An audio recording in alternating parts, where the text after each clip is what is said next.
Hello guys आज की जो वीडियो है वो कोर्स स्ट्रक्चर के ऊपर है। फीस स्ट्रक्चर है कोर्स और इम्पोर्टेंट डॉक्यूमेंट क्या है eight the time of admission, जब आप अभी एडमिशन लोगे। ड्यू सोल की मैं बात कर रहा हूँ, ठीक है। स्कूल ऑफ ओपन लर्निंग, देखो इसमें क्लासेस वीकली होती हैं, ठीक है। तो यहाँ पे इस साल पूरी तरीके से सारा कोर्स स्ट्रक्चर चेंज हो चुका है। हुआ क्या है, देखो यहाँ पे सबसे मेन चीज़ कोर्स स्ट्रक्चर में चेंज हुआ है, आपके वैल्यू एडिशन कोर्स एक ऐड हुआ है सब्जेक्ट, ठीक है।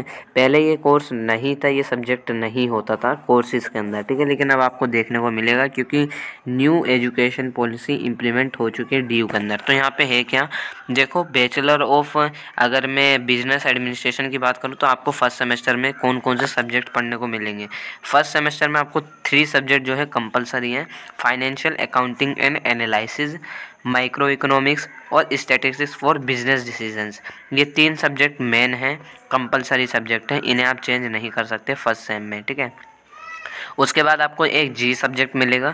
जी में आपको कोई एक चूज़ करना पड़ेगा जब आप फॉर्म फिलअप करोगे। देखो फॉर्म कैसे फिलअप करना है ड्यू सोल का, मैंने ऑलरेडी वीडियो बना चुका हूँ, ठीक है। लिंक डिस्क्रिप्शन में आप जाके फॉर्म फिलअप कर सकते हो, मैंने बता रखा है उसमें। और उसमें जी ऑप्शन चूज़ करने का भी आपको दिखाएगा, ठीक है। तो यहाँ पे आपको 2 ऑप्शन मिलेंगे, वहाँ पे जब आप फॉर्म चूज़ करो मतलब जी चूज़ करोगे तो इन दोनों में से कोई एक ही चूज़ करना आप लोग, ठीक है। बाकी एसीसी में आपको एसीसी में एक ये सब्जेक्ट एनवायरनमेंट वाला मिलेगा कंपलसरी, ठीक है।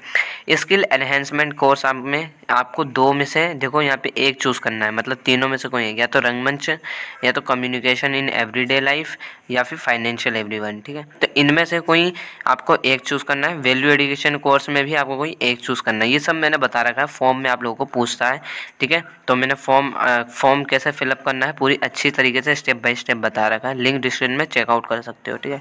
अब मैं यहाँ और दूसरे कोर्स की बात कर लेता हूँ, bachelor of management studies BMS, ठीक है। यहाँ पे 3 सब्जेक्ट आपको देखने को मिलेंगे, कंपलसरी है। फिर एनीवन, यहाँ पे आप स्क्रीनशॉट ले सकते हो, ठीक है, स्क्रीनशॉट ले सकते हो। बाकी यहाँ मैं बी ऑनर्स इंग्लिश की बात करूँ तो यहाँ पे introduction to literacy studies, European classical literature, Indian classical literature. तो यहाँ आपके एक सब्जेक्ट बढ़ गया है, कौन सा, इंट्रोडक्शन टू लिटरेसी स्टडीज़। ये पहले नहीं हुआ करता था लेकिन अब आ गया, ठीक है। जी में आपको कोई एक चूज़ करना है, या तो business organization, principle of micro economics, ठीक है, या थ्योरी ऑफ इक्वेशन एंड, ये वाला आपको डिपार्टमेंट ऑफ मैथमेटिक्स वाला नहीं पढ़ सकते। जिन्होंने मैथ 10वीं तक पढ़ी है वही इस चीज़ को एडॉप्ट कर सकते हैं, ठीक है। आइडियाज़ इन इंडियन पॉलिटिकल थॉट, ये सब आप पढ़ सकते हो, इनमें से कोई एक। जी में ACC में आपको कोई एक मिलेगा सब्जेक्ट, ठीक है। सेक में भी आपको कोई एक सब्जेक्ट चूज़ करना है तीनों में से, और वैल्यू एडिशन में चारों में से कोई एक। ये सब एक ही है, देखो सेक और वेक दोनों में हर कोर्सेज में मिलेंगे आपको, ठीक है। अब यहाँ मैं बात कर लेता हूँ, B honours political science, understanding political thought पढ़ोगे आप, ideas and institution in Indian political thought, ठीक है। तो ये आपको पढ़ने को मिलेगा। डिसिप्लिन तीसरा जो होगा आपका, colonialism and nationalism in India, ये आपको देखने को मिलेंगे कंपलसरी सब्जेक्ट्स। चौथे की मैं जी की बात करूँ, जी में भी आपको 5 सब्जेक्ट देखने को मिलेंगे, कोई एक चूज़ करना है जी में। ACC में आपको एक मिल जाएगा, ठीक है, एनवायरमेंटल साइंस। सेक में 3 में से कोई एक चूज़ करना है, वेक में आपको 4 में से कोई एक। ये मैं इसलिए बता रहा हूँ, आप इसे देख के ही चूज़ करना, वहाँ पर आपको फॉर्म में सारे ऑप्शन मिल जाएंगे, ठीक है। आराम से चूज़ करना और अपने हिसाब से, अपने इंटरेस्ट के हिसाब से चूज़ करना। बी ऑनर्स इकोनॉमिक्स में आपको 3 कंपलसरी सब्जेक्ट मिलेंगे, जो DSC लिखा है ये कंपलसरी सब्जेक्ट है, ठीक है। और यहाँ पे जी में आपको कोई 5 में से एक, सेक में 3 में से एक, वेक में 4 में से कोई एक, ठीक है। ACC आपको मिल जाएगा देखने को। और यहाँ पे BCom ऑनर्स आप देख लो, BA प्रोग्राम में आप देख सकते हो 3 सब्जेक्ट, BCom प्रोग्राम सॉरी, ठीक है। यहाँ पे आपको BA प्रोग्राम। तो ये कोर्स का स्ट्रक्चर आप लोगों को मालूम हो गया होगा, ठीक है, क्या है कोर्स का स्ट्रक्चर। अब मैं क्या नाम है, फ़ीस स्ट्रक्चर की बात कर लूँ, हर कोर्स की फ़ीस कितनी है, ठीक है। तो मैं आप लोगों को बताता हूँ हर कोर्स की फ़ीस कितनी है। अब गाइज देखो, फीस स्ट्रक्चर की मैं बात करूँ, देखो 5,000 रुपये टोटल फ़ीस है आपकी। देखो 5,000 रुपये टोटल फ़ीस है BA प्रोग्राम की। यहाँ पे ट्यूशन फ़ी आपकी 500 होती है, यूनिवर्सिटी स्टूडेंट वेलफेयर फ़ंड 100 रुपये होता है, 900 रुपये ये है, 2,500 रुपये कॉलेज फैसिलिटी सर्विसेज चार्ज 2,500 होते हैं। बाकी आप डूसू फंड के लिए नॉट एप्लीकेबल हो, ठीक है। अब यहाँ पे मैं बी ऑनर्स पॉलिटिकल साइंस की बात करूँ तो आपकी 5,500 रुपये फ़ीस है टोटल, ठीक है। और BA ऑनर्स इंग्लिश 5,500 रुपये फ़ीस है। यहाँ पूरा फीस का स्ट्रक्चर दे रखा है क्या क्या है, ठीक है। डी इकोनॉमी वीकली सेक्शन यहाँ पे आप अगर हो, ये सब बता रखा है इन्होंने, ठीक है। कौन कौन से चार्जेस आप पे लगेंगे। यूनिवर्सिटी डेवलपमेंट फ़ी आपकी 900 रुपये है, ट्यूशन फ़ी 500 रुपये, ये सब आपको बता रखा है, ठीक है। Examination fee for first semester second semester रुपये 1820 रुपये हैं, ठीक है। Will also paid at the time of admission in addition above mention fee, ठीक है। तो 5500 में से आपको 1820 रुपये और पे करनी पड़ेगी, कि ये आपकी एग्जामिनेशन फ़ी होती है।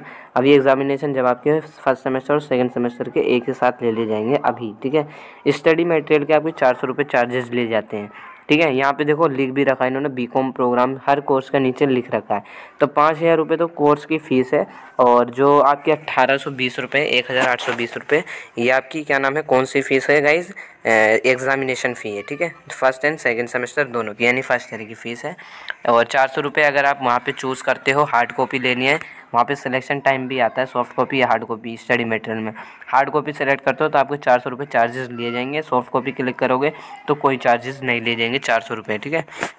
बी कॉमर्स की फ़ीस 5500 रुपये है, और 1820 रुपये देखो हर किसी में आपको ऐड करने पड़ेंगे, और 400 रुपये स्टडी मटेरियल के, ठीक है। तो ये यूनिवर्सिटी की फ़ीस है देखो, और मतलब कोर्स की फ़ीस है। BBA की FIA की फ़ीस कितनी है, 1500-200 रुपये है, बाकी 1820 और 400 रुपये उसके, और सब्जेक्ट टू चेंज ये सब की फ़ीस है, ठीक है। बैचलर ऑफ मैनेजमेंट स्टडीज़ ये भी 1500-200 रुपये है, ठीक है। तो इतनी फ़ीस है बाकी। और PWBD वालों की 130 रुपये देखो लिखा भी है। The PWD category student will have to pay only 130 at the time of admission. तो आपकी 130 रुपये ही फ़ीस है, ठीक है। और फीस आप किसी से भी कर सकते हो, क्रेडिट या डेबिट कार्ड दोनों से कर सकते हो। और मैंने बता रखा है फॉर्म कैसे फिल करना है, तो उसको आप वीडियो देख लेना, उसमें सारे ऑप्शन आपको देखने को मिलेंगे, सॉफ्ट कॉपी हार्ड कॉपी क्या क्या चाहिए, ठीक है। तो उसी के हिसाब से आपसे फ़ी ली जाएगी। इस देखो डॉक्यूमेंट आपके कौन कौन से हैं, यहाँ पे देखो अदर इंपॉर्टेंट इन्फॉर्मेशन में डॉक्यूमेंट आपके कौन कौन से चाहिए। देखो सबसे पहले आपका एक फ़ोटोग्राफ होना चाहिए, यानी फ़ोटो होनी चाहिए रिसेंटली, जो 10 KB 110 KB से लेकर 200 KB के अंदर अंदर होनी चाहिए, ठीक है। आप साइज़ कम कर सकते हो, यहाँ पे आपको पोर्टल पे मांगेगा भी, ठीक है। सिग्नेचर आपका होना चाहिए, एक कागज़ पे साइन कर लेना, उसकी फ़ोटो लेना, ठीक है। फ़ोटो लेने के बाद अगर उसकी KB ज़्यादा आ रही है तो उसे 200 KB के अंदर कर लेना, ठीक है। क्योंकि डायरेक्ट गूगल से भी कर सकते हो। Self attested copy class 10th की मार्कशीट उस पर साइन कर देना, यानी, और सेल्फ अटेस्टेड 12th की मार्कशीट उस पर साइन कर देना। 12th की मार्कशीट ओरिजिनल मार्कशीट पे साइन मत करना, ये चीज़ याद रखो। एक फ़ोटोकॉपी निकलवाना मार्कशीट की, उस पर साइन करना, साइन करने के बाद स्कैन करके उसे यहाँ पे अपलोड करना। ओरिजिनल मार्कशीट पे कोई साइन नहीं करेगा, ठीक है। और यहाँ पे 12th की मार्कशीट पे साइन करना है। तो ये सब आपकी साइन की चीज़ें हैं, ठीक है। बाकी आपके यहाँ रिसेंट फोटोग्राफ होना चाहिए, सेल्फ अटेस्टेड 10th और 12th की मार्कशीट होनी चाहिए। बाकी आप अपना एक आधार कार्ड ला सकते हो, वहाँ पे आपसे डॉक्यूमेंट में मांगेगा, ठीक है। तो यहाँ पे बस इतनी ही चीज़ें हैं, ठीक है। और किसी कैटेगरी से हो तो कैटेगरी का सर्टिफिकेट आप लगा सकते हो। गाइस इतनी ही चीज़ें हैं। बाकी अगर आपको कोई अपडेट चाहिए तो मुझसे इंस्टा पे पूछ सकते हो, कोई क्वेरी है तो भी इंस्टा पे पूछ सकते हो, ठीक है। इतनी ही चीज़ें थी इसमें, इंपॉर्टेंट डॉक्यूमेंट आप लोगों को बता दिया है। अगर आपने फॉर्म अभी तक नहीं फिल करना है तो आप लोग जल्दी से जल्दी फिल कर दो। लास्ट डेट 31 अक्टूबर है, ठीक है। मैंने फॉर्म फिलअप की बता रखा है कि कैसे फिल करना है, स्टेप बाय स्टेप पूरा बता रखा है, ठीक है। तो आप जाके फिल कर सकते हो, ठीक है। कोई क्वेरी है तो आप इंस्टा पे मुझसे फ्रीली पूछ सकते हो।